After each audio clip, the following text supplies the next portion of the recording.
Hello friends, Radhe Radhe. Shri Ramcharitmanas पाठ में बहुत सुंदर वर्णन है कि राम लक्ष्मण सीता वन में चले जा रहे हैं। मार्ग में उनको जिनको सुनाई पड़ता है, कोई सुन भी पाता है, दौड़ के आ जाता है देखने के लिए, और फिर उनको देखकर बहुत दुखी हो जाता है कि इतने सुकुमार कोमल इनको वन में कैसे भेज दिया। अगर इनको वन में भेजा तो विधाता ने भी बहुत गलत किया है कि अगर वन में इनको भेजना था तो इतने सुंदर सुंदर महल क्यों बनाए, और ये तो राजा महाराजा के यहाँ बिल्कुल लग रहे हैं। तब इनको समझ में आता है कि राजा दशरथ और कैकेयी ने इनको वन भेजा है, तो वो उनको दोष देने लगते हैं। फिर कुछ लोग कहते हैं कि ये हमारे लिए अच्छा हुआ, अगर ये वन में ना आते तो हम लोग इनको कैसे देख पाते। इसी तरीके आपस में बातें करते चले जा रहे हैं, उनके पीछे पीछे जा रहे हैं देखते हुए। और फिर कोई कहता है कि अगर इनको वन भेजना था तो इनके लिए फूलों की रास्ता क्यों नहीं बनाया, इनके रास्ते में फूल बिछा देने चाहिए थे, नंगे पैर हैं। लेकिन राम लक्ष्मण सीता इतने उसमें चले जा रहे हैं कि आगे राम हैं, उनके पीछे सीता जी अपने ऐसे पग रख रही हैं कि राम के जहाँ चरण पड़ रहे हैं वहाँ पे सीता जी उनसे बचा रही, अपने पैरों को बचा के रखती चल रही हैं। और पीछे लक्ष्मण जी उनके दाहिने होकर थोड़ा पैर रखते हैं कि उनके पैरों के ऊपर किसी एक दूसरे का पैर नहीं पड़ रहा है। ये कितना भावनात्मक वर्णन है कि कितनी समझ है एक दूसरे के लिए कि लोग पैर रखी हुई ज़मीन पे भी पैर नहीं रखना चाहते हैं। आज का समय देखो, लोग एक दूसरे के मुंह से निवाला खींचना चाहते हैं, आंखों से काजल निकालना जानते हैं। नहीं, जो पढ़ेगा उसकी समझ में आ जाएगा, वो गलत करने से डरेगा। तो गलत करने से जो डरेगा, जो भगवान से डरेगा, वो कभी गलत करेगा ही नहीं। पाठ 67। कवन सुकाज कठिन जग माही, जो नहीं होई तात तुम पाही। लखन जानकी सहित तब गमन कीन रघुनाथ, फेरे सब प्रिय वचन कई लिए लाई मन साथ। कवन सुकाज कठिन जग माही, जो नहीं होई तात तुम पाही। तब लक्ष्मण जी और जानकी जी सहित श्री रघुनाथ जी ने गमन किया और सब लोगों को प्रिय वचन कहकर लौटाया, किंतु उनके मनों को अपने साथ ही लगा लिया। फिरत नारी नर अत पछताही, दही दोष देही मन माही। सहित विषाद परस्पर कहाई, विधि करता बोल उठे सब आई। लौटते हुए वे स्त्री पुरुष बहुत ही पछताते और मन ही मन देव को दोष देते हैं। परस्पर बड़े ही विषाद के साथ कहते हैं कि विधाता ने सभी काम उल्टे हैं। निपट निरंकुश निठुर निशंकु, जही कीन सरोज सकलंकु। रुख कलप तरु सागर उखारा, तेई पठाए वन राजकुमारा। वह विधाता बिल्कुल निरंकुश, स्वतंत्र, निर्दय और निडर है। जिसने चंद्रमा को रोगी घटने बढ़ने वाला और कलंकी बनाया, कल्प वृक्ष पेड़ और समुद्र को खारा बनाया, उसी ने इन राजकुमारों को वन में भेजा है। जो पई नहीं दीन बनवासु, कीन बादि विधि भोग विलासु। विचरण मग बिनु त्राना, रचे बादि विधि वाहन नाना। जब विधाता ने इनको वनवास दिया है तब उसने भोग विलास व्यर्थ ही बनाए। जब ये बिना जूते के नंगे ही पैरों रास्ते में चल रहे हैं तब विधाता ने को वाहन सवारियां व्यर्थ ही रचे। ए मई परई डासी कुछ तपाता, सुभग सेज कृत कत सृजत विधाता। तरुबर बासी नहीं विधि दीना, धवल धाम रचि रुचि श्रम कीना। जब ये कुश और पत्ते बिछाकर जमीन पर ही पड़े रहते हैं तब विधाता सुंदर सेज पलंग और बिछौने किस लिए बनाता है। विधाता ने जब इनको बड़े बड़े पेड़ों के नीचे का निवास दिया तब उज्ज्वल महलों को बना बनाकर उसने व्यर्थ ही परिश्रम किया। कवन सुकाज कठिन जग माही, जो नहीं होई तात तुम पाही। जो है मुनिपट धर जटिल सुंदर सुठ सुकुमार, विविध भांति भूषण बसन बाधि किए करतार। कवन सुकाज कठिन जग माही, जो नहीं होई तात तुम पाही। जो ये सुंदर और अत्यंत सुकुमार होकर मुनियों के वल्कल वस्त्र पहनते और जटा धारण करते हैं, तो फिर करताल विधाता ने भांति भांति के गहने और कपड़े वृथा ही बनाए। जो है कंद मूल फल खाई, बादि सुधाधि असन जग माही। एक करई एक कहाई, सहज सुहाए, आप प्रगट भय विधि न बनाए। जो ये कंद मूल फल खाते हैं, जो जगत में अमृत आदि भोजन व्यर्थ ही है। कोई एक कहते हैं कि ये स्वभाव से ही सुंदर है, इनका सौंदर्य माधुर्य नित्य और स्वाभाविक है, ये अपने आप प्रकट हुए हैं, ब्रह्मा के बनाए नहीं हैं। जहाँ लगी वेद कही विधि करनी, श्रवण नयन मन गोचर वरनी। देखो खोज भुवन दसचारी, कहाँ अस पुरुष कहाँ अस नारी। हमारे कानों और नेत्रों के मन को द्वारा अनुभव में आने वाली विधाता की करनी को जहाँ तक वेदों ने वर्णन करके कहा है, वहाँ तक 14 लोकों में ढूंढ देखो। ऐसे पुरुष और ऐसी स्त्रियां कहाँ हैं? कहीं भी नहीं हैं। इसी से सिद्ध है कि ये विधाता ने 14 लोकों में अलग हैं और अपनी महिमा से ही आप निर्मित हुए हैं। इन्हीं देख विधि मनु अनुरागा पठतर जोग बना वही लागा कीन बहुत श्रम एक न आए ते ईर्षावन आनि दुराए। इन्हें देखकर विधाता का मन अनुरक्त मुग्ध हो गया था। तब वह भी इन्हीं के उपमा के योग्य दूसरे स्त्री पुरुष बनाने लगा। उसने बहुत परिश्रम किया परंतु कोई उनकी अटकल में नहीं आए, पूरे नहीं उतरे। इसी ईर्ष्या के मारे उसने इनको जंगल में लाकर छिपा दिया।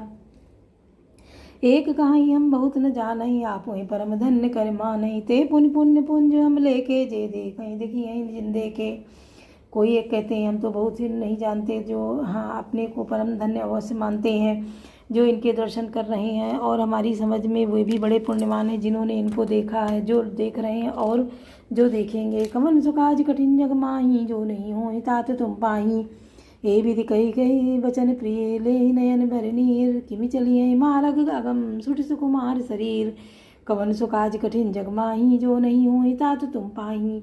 इस प्रकार प्रिय वचन कह कह कर सब नेत्रों में प्रेमाश्रुओं का जल भर लेते हैं और कहते हैं कि ये अत्यंत सुकुमार शरीर वाले दुर्गम कठिन मार्ग में कैसे चलेंगे।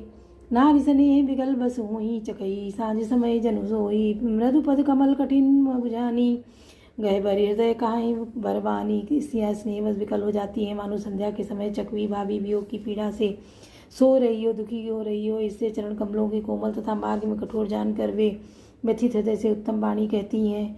पर सत मृदुल चरण अरुणारे सकुचित जिमि जिमि मही जिमि हृदय हमारे जो जगदीशी नय बन दीना कसन सुमन मैं मारगु कीना।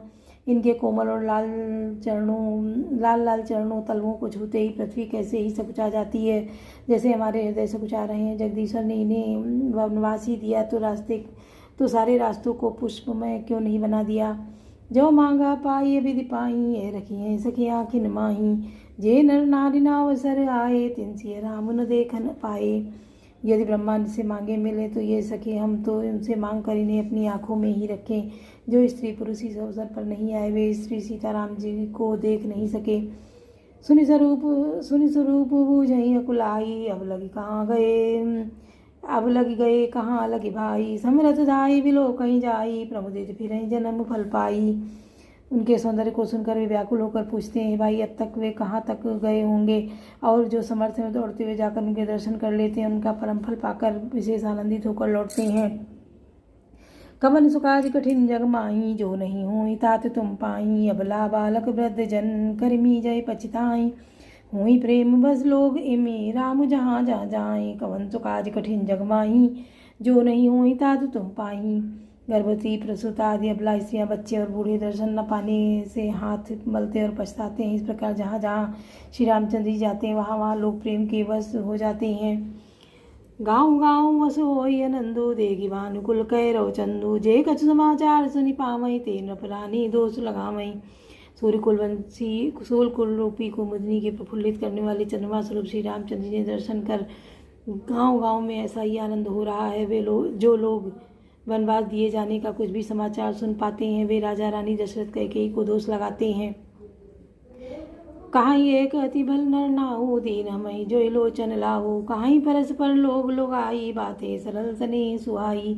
कोई एक कहते हैं कि राजा बहुत ही अच्छे हैं जिन्होंने हमें अपने नेत्रों का लाभ दिया। स्त्री पुरुष सभी आपस में सीधी स्नेह भरी सुंदर बातें कह रहे हैं। जय पितु मातु धन्य जिन जाए धन्य सुन नगर जहाँ ते आए धन्य सुदे सुपहलु बन जाऊँ जहाँ जाई धन्य सोई ठाऊँ। कहते हैं वे माता पिता धन्य हैं जिन्होंने इन्हें जन्म दिया। वह नगर धन्य है जहाँ से ये आई हैं। वह देश पर्वत वन और गांव धन्य है और वही स्थान धन्य है जहाँ जहाँ ये जाते हैं। सुख पायऊ विरंचि रचिते ही ये जय के सब भांति सने ही राम लखन पति कथा सुहाई रही सकल मग कानन चाई। ब्रह्मा ने उसी को रचकर सुख पाया है जिसके ये श्री रामचंद्र जी सब प्रकार से स्नेही हैं। पथिक रूप श्री राम लक्ष्मण की सुंदर कथा सारे रास्ते और जंगल में छा गई। कमन सुकाज कठिन जग माही जो नहीं हो तात तुम पाई यही विधि रघुकुल कमल रवि मग लोगन सुख देत जाहि चले देखत विपिन सिय सौमित्र समेत। कमन सुकाज कठिन जग माही जो नहीं हो तात तुम पाही। रघुकुल रूपी कमल के खिलाने वाले सूर्य श्री रामचंद्र जी इस प्रकार मार्ग के लोगों को सुख देते हुए सीता जी और लक्ष्मण जी सहित वन को देखते हुए चले जा रहे हैं। आगे राम लखन बने पाछे, तापस वेश विराजत काछे, उभय बीच सिय सो अति कैसे, ब्रह्म जीव बिच माया जैसे। आगे श्री राम जी हैं, पीछे लक्ष्मण जी सुशोभित हैं, तपस्वियों के वेश बनाए दोनों बड़ी ही शोभा पा रहे हैं। दोनों के बीच में सीता जी ऐसी सुशोभित हो रही हैं जैसे ब्रह्मा और जीव के बीच में माया। बहुरी कहाऊँ छवि जसी मन बसई, जनु मधु मदन मध्य रति लसई, उपमा बहुरी कहाऊँ जिय जो ही, जनु बुध विधु बिचरो हनि सोही। फिर जैसी छवि मेरे मन में बस रही है उसको कहता हूँ मानो बसंत ऋतु और कामदेव ने बीच में रति कामदेव की स्त्री शोभित हो। फिर अपने हृदय में खोज कर उपमा कहता हूँ कि मानो बुध चंद्रमा के पुत्र और चंद्रमा के बीच में रोहिणी चंद्रमा की स्त्री सो रही हो। प्रभु पद देर रेख बीच बिच सीता, धरती चरण मग चलत सबीता, जिये राम पद अंक भराए, लखन चलई मगुदाइन लाए। प्रभु श्री रामचंद्र जी के जमीन पर अंकित होने वाले दोनों चरण चिन्हों के बीच बीच में पैर रखती हुई सीता जी कहीं भगवान के चरण चिन्हों पर पैर न टिक जाएं इस बात से डरती हुई मार्ग में चल रही हैं। और लक्ष्मण जी मर्यादा की रक्षा के लिए सीता जी और श्री रामचंद्र जी दोनों के चरण चिन्हों को बचाते हुए उन्हें दाहिने रखकर रास्ता चल रहे हैं।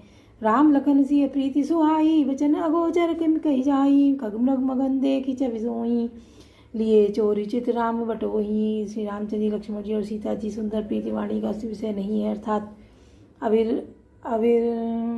अनिर्वचनीय है, अतएव वह कैसे कही जा सकती है। पक्षी और पशु भी उस छवि को देखकर प्रेमानंद में मग्न हो जाते हैं। पथिक रूप श्री रामचंद्र जी उनके भी चित्त चुरा लेते हैं। कमन सुकाज कठिन जग माही, जो नहीं हो तात तुम पाई, जिन जिन देखे पथिक प्रिय सिय समेत दो भाई, भव मगु अगम आनंद तेई, बिन श्रम रहे रिसराय, कौन सुकाज कठिन जग माही, जो नहीं हो तात तुम पाही। प्यारे पति सीता जी सहित दोनों भाइयों को जिन जिन लोगों ने देखा उन्होंने भव का अगम मार्ग, जन्म मृत्यु रूपी संसार में भटकने का भयानक मार्ग बिना ही परिश्रम आनंद के साथ तैर कर लिया, अर्थात वे आवागमन के चक्र से सहज ही छूटकर मुक्त हो गए। बोलो सियावर रामचंद्र की जय, पवन सुत हनुमान की जय, लाडले लखन लाल की जय।